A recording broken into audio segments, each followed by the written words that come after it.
आज मैं BA second year में व्यक्तिक भिन्नताओं या शैक्षिक महत्व के बारे व्यक्तिक भिन्नताओं के शैक्षिक महत्व के बारे में बताऊंगी। व्यक्तिक भिन्नताओं का अध्ययन सबसे पहले फ्रांसिस गाल्टन ने प्रारंभ किया था। उसके बाद इस दिशा में वैज्ञानिक कार्य कैटल ने किया था। किन्हीं भी दो व्यक्तियों की आदत, शील, गुण, बुद्धि एवं अन्य व्यवहारों में जो अंतर होता है उसे व्यक्तिक भिन्नता कहा जाता है। अर्थात प्रत्येक व्यक्ति में नैतिक, मानसिक, सांस्कृतिक, संवेगात्मक अंतरों का भी बहुत व्यक्तिक भिन्नता होती है।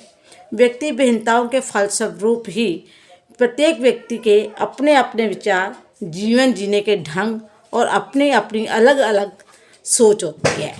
इसके लिए जो है कि किसी ने कहा है कि एक ऐसी मनोवैज्ञानिक घटना के लिए ये नाम दिया जाता है जो उन विशेषताओं या शील गुणों पर बल डालता है जिसके अनुसार व्यक्तिक जीवन भिन्न होते हुए दिखाई दिए जा सकते हैं।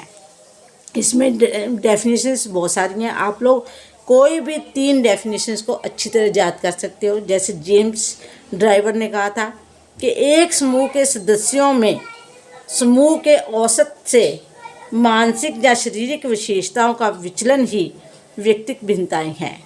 और स्किनर ने कहा था कि व्यक्तिगत भिन्नताओं में संपूर्ण व्यक्तित्व का कोई भी ऐसा पहलू सम्मिलित हो सकता है जिसका माप किया जा सकता है। डायलर के अनुसार शरीर के आकार और स्वरूप, शारीरिक कार्यों, गति संबंधी कार्यों से जो उपलब्धियाँ, ज्ञान, हमें जो रुचियाँ, अभिवृत्तियाँ, आवश्यकताएँ व्यक्तित्व के लक्षणों को दिखाती है, उनको भी व्यक्तिगत भिन्नता ही कहा जाता है। इन डेफिनेशंस में से कोई भी तुम 3 डेफिनेशन याद कर सकते हो। जेम्स ड्राइवर की कर लो, स्किनर की कर लो, टाइटलर की कर सकते हो। अगर इसकी प्रकृति और विशेषताएं क्या हैं? सबसे पहले इसकी विशेषता होती है विभिन्नता। विभिन्नता क्या होती है कि किसी भी समूह के व्यक्तियों में विभिन्न तरह की शील गुण पाए जाते हैं।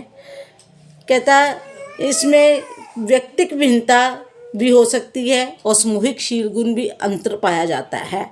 2 व्यक्ति कभी भी एक समान कार्य नहीं कर सकते। इसी तरह नंबर 2 पे है नॉर्मेलिटी।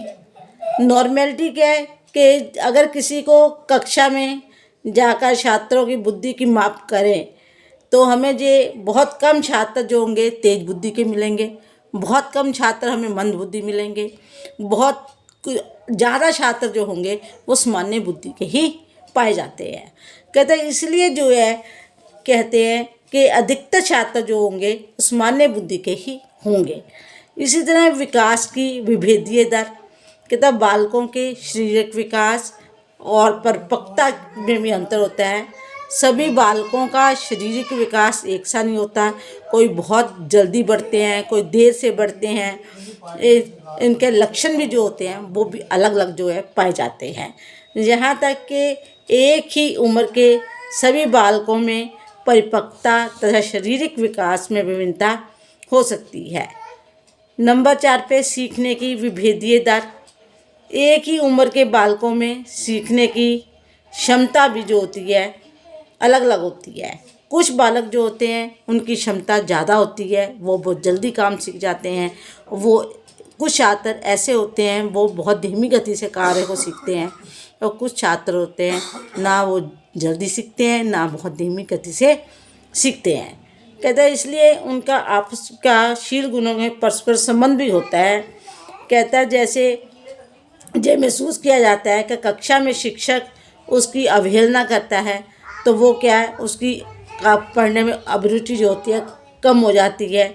वो उसके साथ साथ जब उसकी पढ़ने की रुचि कम हो जाती है तो उसकी उपलब्धि जो होती है वो दोनों ही प्रभावित होते हैं।